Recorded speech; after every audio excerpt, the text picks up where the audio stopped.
सबसे पहले महादेव के चरणों में प्रणाम करती हूँ, मेरा प्रणाम स्वीकार हो। मैया पार्वती के चरणों में प्रणाम करती हूँ, मेरा प्रणाम स्वीकार हो।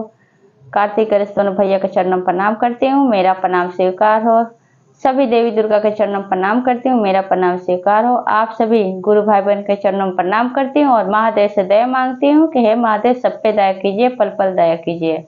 आज मैं जो कथा आप लोग सुनाने जा रही हूँ कि महादेव ने कैसे अपने भक्त के बच्चे की जान बचाई। कथा बहुत सुंदर, शुरू से अंत तक सुनिएगा और कथा अच्छा लगे तो मेरे वीडियो को लाइक कीजिए।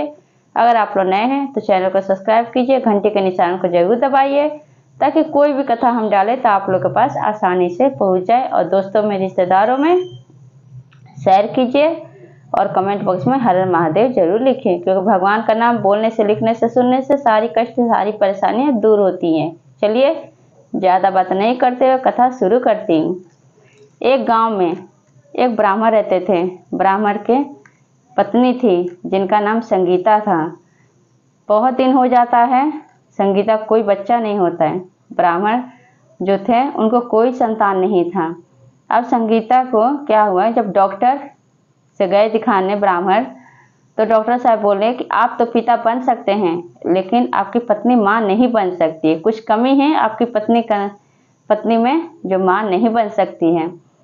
तब ब्राह्मण बहुत दुखी हुए और अपने घर आए। जब अपने घर आए तब संगीता अब यही बात सोच सोच के कि मेरा पति अब पूरी जिंदगी निसंतान रहेंगे, इनको कोई बच्चा नहीं होगा, तो अब तबीयत भी खराब हो गया था संगीता का। बहुत सोचने लगी थी और दुखी रहने लगी थी, क्योंकि गुरु भाई बहन आप लोग तो जानते हैं, अपार धन होते हुए कितना भी धन दौलत रहे, बच्चा ना हो तो किसी काम का नहीं है। तब क्या होता है गुरु भाई बहन, कब संगीता क्या सोचती है कि क्यों ना मैं अपनी बहन सुषमा से शादी करवा दूं ब्राह्मण की। सुषमा से शादी हो जाएगा, बच्चा होगा, हमारा घर जो है हरा भरा हो जाएगा और हम तीनों हंसी खुशी से रहने लगेंगे। अब ये बात सोच के एक दिन संगीता अपने पति ब्राह्मण से कहती है कि सुनिए ना। तो ब्राह्मण कहते हैं कि हाँ बोलो संगीता क्या बात है। तो कहते हैं कि आप मेरी बहन से शादी कर लीजिए, सुषमा से शादी हो जाएगा तो बच्चे होंगे, हमारा घर जो है हंसी खुशी से भर जाएगा और फिर से खुशहाली हमारे घर में आ जाएगा। तब पहले तो ब्राह्मण मना करते हैं, लेकिन अपनी पत्नी के प्रेम मोह में आकर कहते हैं कि ठीक है मैं तुम्हारी बहन से शादी कर लूँगा, क्योंकि संगीता खाना पीना सब छोड़ दी थी, खाना पीना नहीं खा रही थी, इस वजह से ब्राह्मण बहुत दुखी थे। तब ब्राह्मण कह देते हैं कि ठीक है मैं शादी करने के लिए तैयार हूँ और संगीता सुषमा से शादी करवा देती है। सुषमा जो थी महादेव का बहुत बड़ी भक्त थी और रोज नित्य प्रतिदिन अपने माता पिता के घर में क्या करती थी, 108 शिवलिंग बनाती थी मिट्टी के और ले जाकर गंगा जी में बहा देती थी। ये सब देख के महादेव मैया पार्वती कैलाश पर्वत से बहुत प्रसन्न रहते थे, बहुत खुश रहते थे। फिर जब शादी हो जाता है सुषमा का ब्राह्मण के साथ और सुषमा अपने ससुराल आती है, फिर वही कामों करती थी, रोज नियम से महादेव का पूजा पाठ करती थी, 108 बार 8 बनाती थी शिवलिंग मिट्टी का और ले जाकर गंगा जी में बहा देती थी। रोज ऐसे करती थी। फिर कुछ ही दिन बीता था कि सुषमा गर्भ से हो गई। जब उसको पता चला कि वो माँ बनने वाली हैं, तो ठीक 9 महीने बाद अब उसके पेट से एक सुंदर सा पुत्र पैदा हुआ, जन्म लिया। अब घर में, ब्राह्मण के घर में खुशहाली छा गया। अब संगीता, सुषमा और ब्राह्मण तीनों बहुत खुश रहने लगे।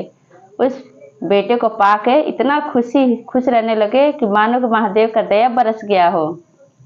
फिर क्या हुआ, अब जो सुषमा का बेटा था धीरे धीरे बड़ा हो गया और शादी योग्य हो गया। जब शादी योग्य हो गया तो अब ब्राह्मण शादी किए सुषमा के लड़के को। बहू घर में आई। अब बहू घर में आई तब देख के संगीता को बहुत ईर्ष्या होने लगा सुषमा से कि मेरी बहन का तो सब कुछ है, क्योंकि उसका पति जो थे ब्राह्मण वो भी सुषमा को ज़्यादा प्यार करते थे, क्योंकि सुषमा के पेट से उनका लड़का हुआ था और बेटे बहू को पाके बहुत खुश रहते थे ब्राह्मण। तो इस वजह से अब संगीता को बहुत ईर्ष्या होने लगा। और क्या हुआ गुरु भाई बहन कि अब ये क्या कि अब संगीता, एक दिन की बात है कि सुषमा का लड़का सोया हुआ था।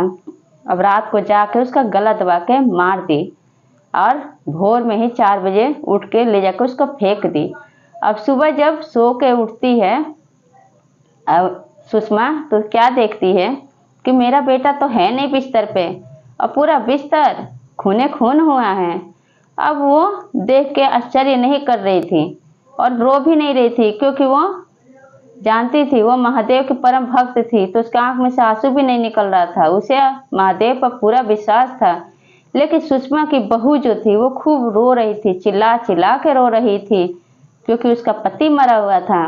और जो संगीता थी वो झूठ मूठ का नाटक कर रही थी, खूब जोर जोर से वो भी रो रही थी दुनिया को दिखाने के लिए कि हाँ मेरी बहन का बेटा मर गया है, मुझे कितना दुख हो रहा है। इस तरह से क्या हुआ कि फिर रोजीना की तरह सुषमा 108 शिवलिंग मट्टी का बनाई और ले जाके और गंगा जी में जैसे बहाई, वैसे उस गंगा जी में से जैसे लग रहा था कि घूम के उसका लड़का आया हो। पता ही नहीं चल रहा था कि सुषमा का लड़का मर गया है।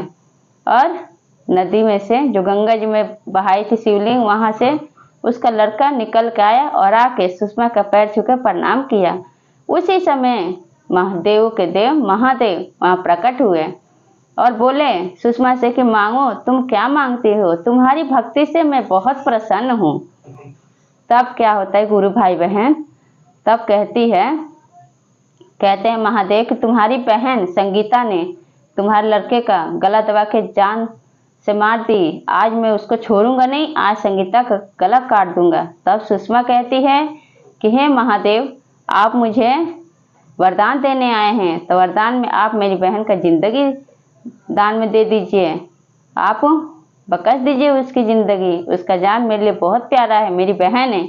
मैं जानती हूँ कि मेरी बहन बहुत बड़ा पाप की है, लेकिन आप उसको जीवन दान दीजिए। सुषमा के कहने पे महादेव उसको जीवन दान दिए और अपने भक्त के बच्चे की जान बचाए। अब वहाँ से महादेव चले गए कैलाश पर्वत पे। फिर जब सुषमा अपने बेटे को लेकर अपने घर आई तो संगीता को देख के बहुत आश्चर्य होने लगा। अब वो पूछने लगी सुषमा से, सुषमा पूछती अपनी बहन से संगीता से कि तुमने मेरे बेटे की जान ली? महादेव मेरे पास आए थे और मुझे बता रहे थे कि संगीता ने तो मेरे बेटे की गला दबा के जान ली और वही ले जाकर फेंक दी। तब क्या करती है कि अब संगीता को आत्मग्लानि होने लगता है और वो हाथ जोड़ के उसके पैर में गिर जाती है अपनी बहन के और माफ़ी मांगने लगती है। तब कहती है सुषमा से संगीता कि आखिर तुमने ऐसा क्या किया कि मैं तुम्हारे बेटे की जान भी ले ली, उसको मार के फेंक भी दी, फिर भी जिंदा हो गया। तब कहती है सुषमा कि मैं महादेव के भक्त हूँ, शिष्या हूँ, और महादेव ने मेरे बेटे की जान बचाए हैं, मेरे बेटे की जान स्वयं महादेव रक्षा किए हैं, और तुमने तो उसको मार के फेंक ही दी थी, लेकिन सब महादेव का दया है। इसलिए कहती है सुषमा अपनी बहन से संगीता से कि तुम भी महादेव को अपना गुरु बनाओ, उनके शिष्या बनो, और देखो तुम्हारी सारी दुख तकलीफ सब दूर हो जाएगा और तुम्हारा भी गोद भर जाएगा, क्योंकि महादेव बहुत दयालु हैं और महादेव अपने भक्त का कोई भी दुख परेशानी होता है तो दूर करते हैं। तो क्या होता है गुरु भाई बहन, इस वजह से अब संगीता भी महादेव को अपना गुरु बनाई और शिष्या बन गई और रोज नित्य प्रतिदिन जिस तरह सुषमा पूजा करती थी उस तरह से अब जो संगीता थी वो भी पूजा करने लगी और महादेव के दया से 9 महीने बाद उसको भी एक पुत्र हुआ और हंसी खुशी से ब्राह्मण और उनके दोनों बेटे, दोनों पत्नी, बहू सब हंसी खुशी से रहने लगे। तो इस तरह से महादेव ने सब पे अपना दया बरसाया। इस तरह से मैं भी कहूँगी हे महादेव, जितने भी मेरे गुरु भाई बहने, जो गुरु बहना है जिनके गोद सुना है, हे महादेव उनका भी गोद भर दीजिए और सबका दुख तकलीफ दूर कीजिए हे महादेव, और सब पे अपना दया बरसाइए हे महादेव। जितने मेरे गुरु भाई बहन मेरे से जुड़े हुए हैं, इस वीडियो को देख रहे हैं, सब पे अपना दया बरसाइए महादेव, दया बरसाइए। तो सब बोलिए हर हर महादेव, माता पार्वती की जय।